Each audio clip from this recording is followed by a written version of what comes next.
Welcome to CookIN Gone Wild. I'm your host, Michelle Kane, and today we will be cooking a venison parmesan.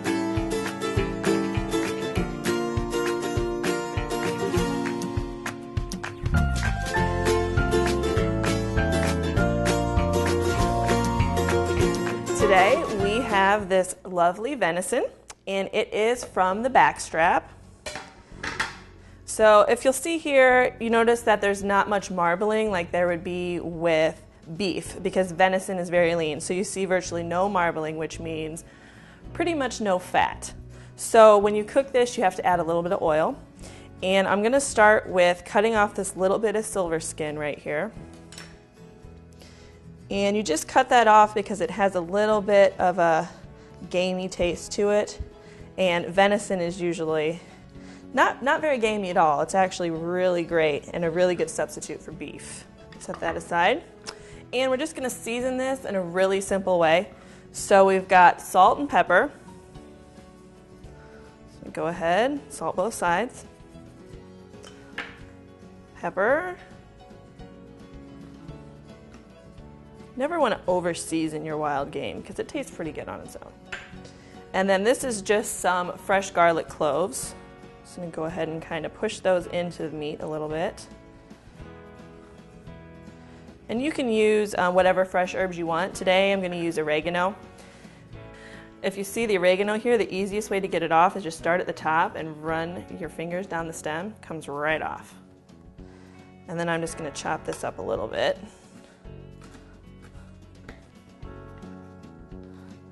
And go ahead and kind of sprinkle a little bit on both sides. And there you have it.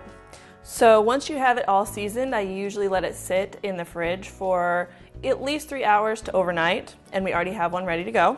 Okay, I'm going to take off these bigger garlic cloves. I just kind of had them on there to get that in the meat. And what we're going to do to make the venison parmesan is actually pound this out. So I'm going to go ahead and move this garlic aside. And just going to put a piece of the cling wrap over top. And then if you have one of these, it's just a meat mallet, or you can use a rolling pin or anything along those lines. So I'm going to start in the middle, work my way out. The reason we start in the middle is so that we don't have really thin frayed edges. Okay, I'm going to flip it. And you can see I had another piece of it on the bottom. So it makes it a little easier to flip this over and start on this side. All right, let's see where we're at. All right, that's looking pretty good. Now, it's not quite ready to be cooked yet because we're actually going to bread it first. We have an egg wash here that's just egg and milk. And the first thing you're going to do is actually coat it in the flour. So make sure you get it all covered, and that will make the egg stick better. Now I'm going to stick it here in the egg wash. You see how the egg sticks a lot better once you have flour on there? And what we have here are just Italian seasoned panko breadcrumbs. You don't have to buy them seasoned, but I already did because it's just easier. So that is ready to go. We're going to take it over to the stove and go ahead and fry it in a little bit of olive oil. Our oil is nice and hot, so we're going to go ahead and put the venison in. I'm just going to lay it in. You hear that nice sizzle. That's perfect. That's the heat, the temperature you want it to be at. So we're going to cook it on each side for about 3 to 4 minutes. Go ahead and flip there. Got that nice crisp to it, nice golden brown. And let that cook for another few minutes.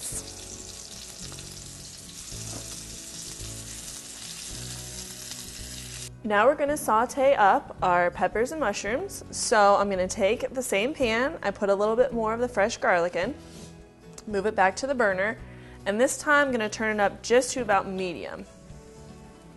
That is about 1 small to medium sized yellow pepper. And we're going to let it cook down till the mushrooms are nice and brown. We want to get those peppers nice and cooked too, so that there's not that crunch when you bite into them. We are now at the point where our mushrooms and peppers are cooked to where we want them to be. So I'm going to turn this down a little bit to low. And I just picked my favorite jar of sauce. And just go ahead and add this in. Now you're going to preheat your oven. Mine is already heated to 425 degrees. And what we're going to do is actually put the venison in with some sauce and some fresh mozzarella on top.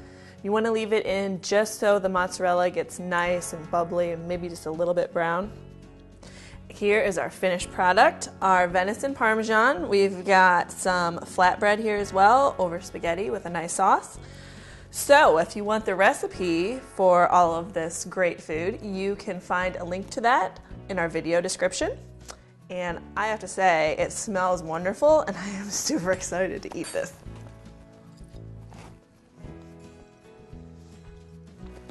Very good. And we hope to see you next time on CookIN Gone Wild.